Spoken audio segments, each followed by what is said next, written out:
Okay, so finished with the positive waves A, V and C. So now is the negative wave. First is the prominent negative wave is the X descent. So X descent is prominent in many kind of situations because X descent is due to the just a good activity of the RA. If the RA is having a good diastole, there should be a prominent X descent. That doesn't matter.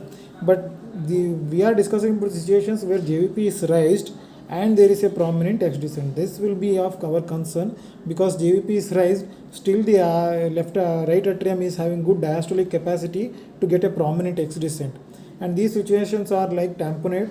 In tamponade you have a good systolic contraction of the ventricle, and only during the contraction systole of the ventricle does the blood pass from one chamber to other.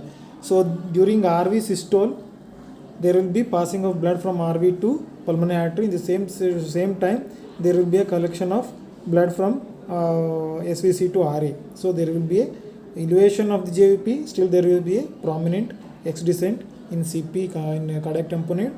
Then is the constructive pericarditis. Here also similar, there will be a elevated JVP, but still the patient will be having a good contraction of the RA. RA diastole is maintained. There is a early gush of blood inside the ventricle. Then after the A wave, there is a good diastole of the RA. This diastole of the RA maintains the prominent V wave, prominent X descent. So this diastole of the RA causes prominent X descent in constructive pericarditis.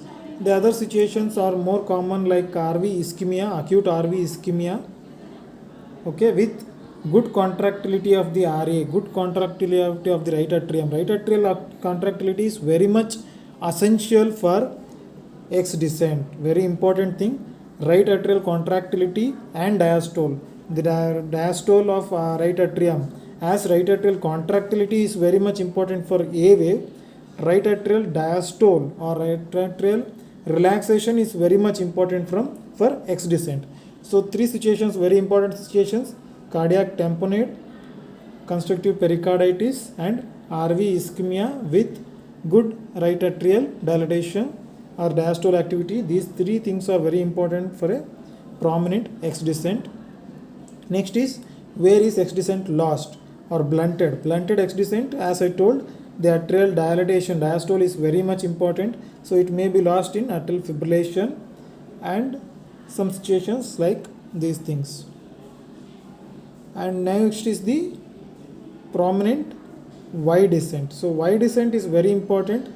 Y descent is mainly because of the opening of the tricuspid valve. Okay. So what is the difference between Y descent and A wave? A wave is determined by the RV end diastolic pressure. Very important thing, end diastolic pressure. End diastolic pressure. Whereas V wave, Y descent, is determined by the RV early diastolic pressure. Very important thing, early diastolic pressure. Because you see that the constructive pericarditis, RV ischemia and the restrictive cardiomyopathy, all these things you will be having a prominent Y descent, but you will be having a blunted Y descent in cardiac tamponade. So what is the difference between these three conditions and cardiac tamponade? That's very important. Whenever you see a graph of constructive pericarditis or restrictive cardiomyopathy, usually RV curve will be like this. The systole ends, there is a steep diastolic, early diastolic blunting is there, and then there is a late diastolic increase in pressure. So this is how the dip and plateau graph of CP or restrictive cardiomyopathy. So there is a early diastolic dip and then there is a late diastolic elevation. So very important thing, this is very important for the Y descent. Wherever there is a early diastolic dip is there, Y descent is prominent.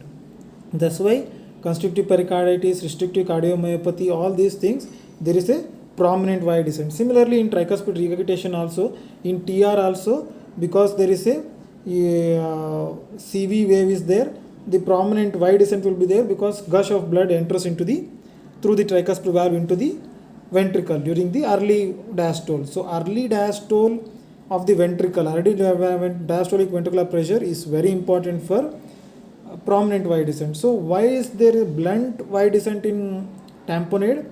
As I told, in tamponade, all the chambers, the diastolic pressures are equal to the even pericardial diastolic pressure. So it will be around 15 to 20 millimeter of mercury, including the pericardium, including the RV diastole, including the LV diastolic pressure. It doesn't vary between early diastolic pressure and late diastolic pressure as it varies in CP or RCMP. Are you getting the point? So what happens in tamponade is that if a systole happens and then a diastole, throughout the diastole the same thing. The pressure in the RV diastolic pressure is always 15 to 20. It doesn't go a dip into a early diastolic pressure of 5 and then go for a late diastolic pressure of 25. It is always 20. So that's why the Y descent, which is early diastolic dip, will not be seen. That's why the Y descent is blunted in pericardial effusion or cardiac tamponade. This is one of the very important things to differentiate between cardiac tamponade and constrictive pericarditis. I will just brush up whatever I have discussed already. This is what is very important. A is equal to V, we discussed already. Prominent X descent is seen in tamponade. As I discussed, only during the ventricular systole the motion will be happening. So ventricular systole is nothing but atrial diastole. It will have some blood. Constriction I discussed, RV ischemia. Prominent Y descent I told you, constrictive pericarditis, desiccative cardiomyopathy and tricuspid regurgitation, where there is early dip of diastolic pressure in the RV. Early diastolic pressure is dip is there. But similarly, blunted X descent, I told you atrial dilatation or diastole is very important. So atrial fibrillation and right atrial ischemia, there is a blunted X descent. Blunted Y descent, I told you very important is the tamponade, because throughout the diastole, like in RV ischemia also, throughout the diastole, throughout the LV diastole, there will be increased LV diastolic pressures, early diastolic pressure and end diastolic pressure. So there will be a blunted Y descent. Similarly, tricuspid stenosis, you require the blunted Y descent because atria, tricuspid valve will not open at all. So that's a classic example for blunted Y descent.